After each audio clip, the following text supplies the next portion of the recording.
দুইজনের একজন আমার সাথে না থাকলে আমার দাওয়াতি কাজ চালানো কষ্ট হয়ে যাবে।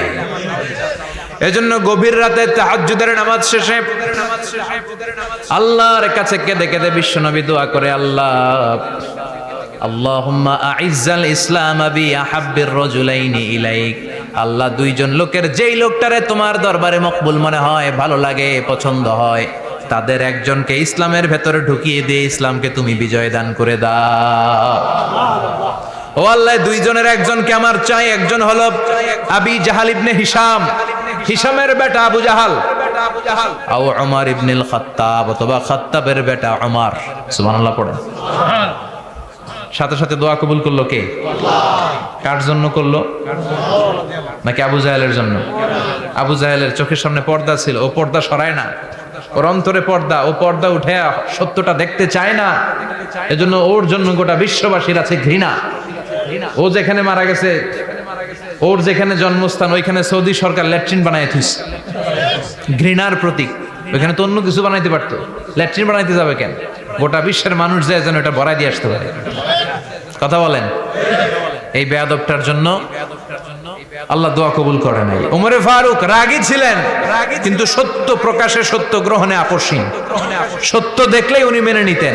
এটা জাহেলি যুগে ওনার মধ্যে এই গুণ ছিল। আল্লাহু আকবার। বিশ্বনবী কেঁদে কেঁদে দোয়া করে, আল্লাহ, মক্কার জমিনে এই দুইজনের একজন যদি কালেমা না পড়ে, মক্কার জমিনে দাওয়াতি কাজ চালিয়ে যাওয়া কঠিন হয়ে যাবে। হয় হিশামের বেটা আবু জাহেল কিংবা খাত্তাবের বেটা ওমরকে তুমি ইসলামে ঢুকাও। আল্লাহ ওমরের জন্য দোয়া কবুল করলেন। বিশ্বনবী তখনও বুঝতে পারেন এই দোয়াটা কার জন্য কবুল। হঠাৎ ওমরে ফারুক বিশাল একটা নাঙ্গা তলোয়ার নিয়ে বিশ্বনবীকে হত্যা করার জন্য ছুটে এলো। বিশ্বনবী তখন মক্কার আরকাম ইবনে দারুল আরকামের ঘরে সাফা পাহাড়ের পাদদেশে লুকিয়ে লুকিয়ে দাওয়াতি কাজ করতেন। আশেপাশে সাহাবীরা বসা। বিশ্বনবীর চাচা হামজা ইবনে আব্দুল মুত্তালিব বললেন, নবী তাড়াতাড়ি পালিয়ে যান, ওই যে দেখা যায় ওমরে ফারুক তলোয়ার নিয়ে আপনারে মারতে আসছে। বিশ্বনবী বললেন, চাচা সরে যান। সাহাবীদেরকেও সরে যেতে বলেন, দরজাটা খুলে দেন, ওমরকে আসতে দেন। আমার তো মনে হচ্ছে ওই যে তাহাজ্জুদের নামাজ পড়ে আল্লাহর কাছে কেঁদে কেঁদে আমি দোয়া করেছি, আমার দোয়াটা আজকে কবুল হতে চলেছে। আমার তো মন বলছে আল্লাহ দোয়াটা কবুল করবে। দরজা খুলে দেন।